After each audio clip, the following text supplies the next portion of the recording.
She cheated. She lied. And she turned my friends against me. But when I walked away, I left them all behind.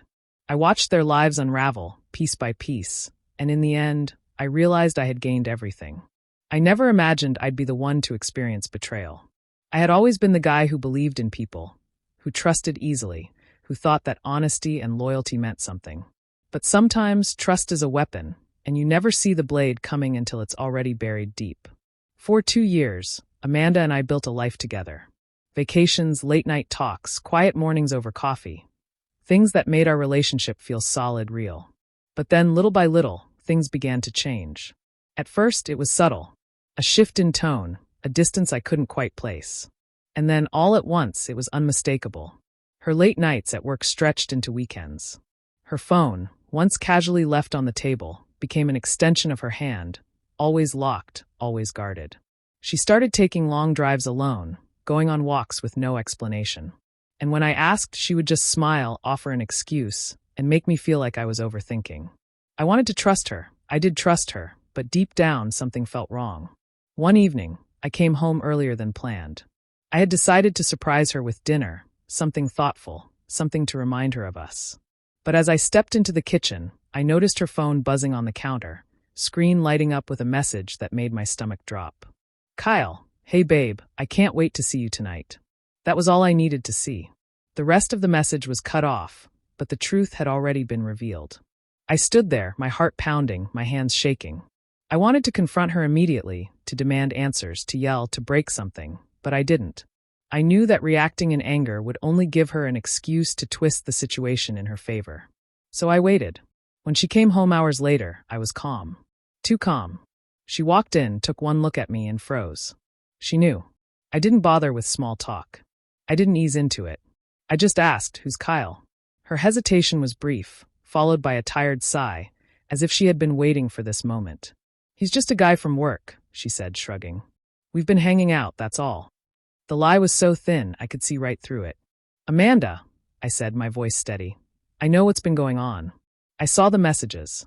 You've been cheating on me." For a moment, she was speechless. And then, something shifted in her expression. She smiled, not a look of guilt, not even regret, but something cold. Almost pitying. "You've always been so naive, Mike," she said. "Kyle gives me what you can't. He knows how to make me feel wanted. You're just predictable, stuck in your little routine." That was the moment it all became clear. She wasn't sorry. She wasn't ashamed. She had been waiting for me to figure it out, and now that I had, she didn't care. The betrayal wasn't just in her actions, but in the way she looked at me, as if I was nothing. I took a breath, my mind racing, connecting the dots. "Does Rachel know?" I asked, thinking of one of our closest friends. "Has she been covering for you too?"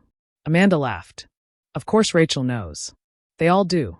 But no one said anything because, let's be honest, you've been too busy with work to notice." I needed something real. The final knife. All this time, the people I trusted had been watching, saying nothing. I had been living in a lie, in a relationship that had never been what I thought it was. I didn't yell. I didn't beg. I just breathed. "Goodbye, Amanda."